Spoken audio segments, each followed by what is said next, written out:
Mga ka-farming, ngayong umaga ay gawa ako ng isa pang kahon, isa pang kahon mga ka-farming, isang linya ng okra dito sa labas na ng sabi ng sitaw ko dito sa labas. Para pang anli gulay. At bago sa lahat, umpisa ay gusto kong salamatan yung pamangkin ko na si Ayan si vlog na kahit pagod na siya ay naman ako ng sako ng simento.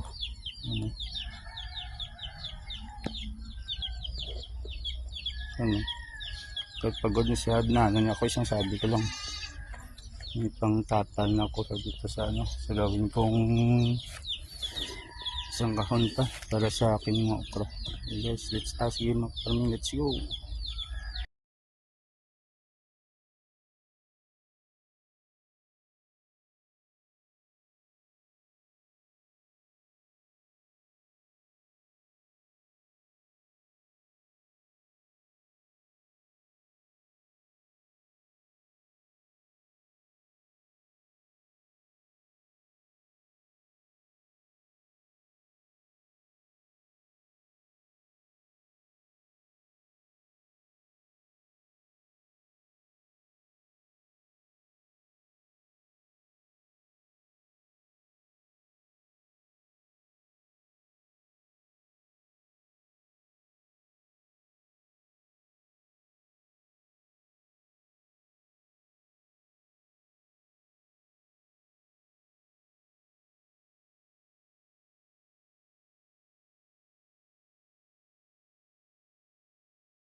Yan mga ka-farming, hindi ako makabuo ng straight na linya kasi may mga pilit akong inawasan.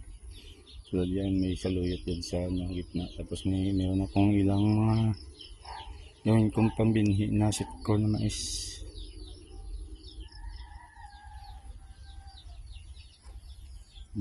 Panggunan ko ng sako butasan, saka ibaon na yung binhi ko na okra. Mga block ng sitaw ko.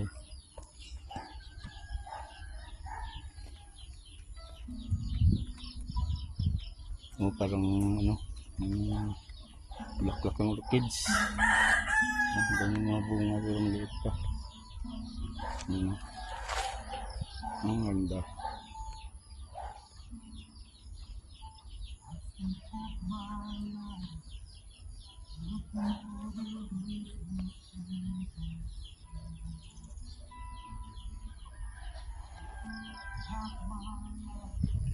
Sige mga ka-farming, siya dito hanggang dito ng video kasi maganda pa. Nag-type ako ng nakapit ng sako dito sa lupa na nagyan ko ng binhi ng okra. Sa sunod kain pa ko ng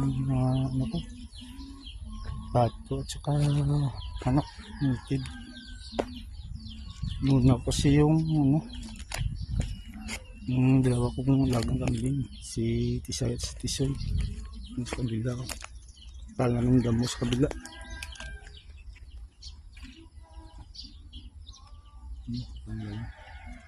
Ang kailan lang, mga isang buwan lang siguro kalipas, parang damo.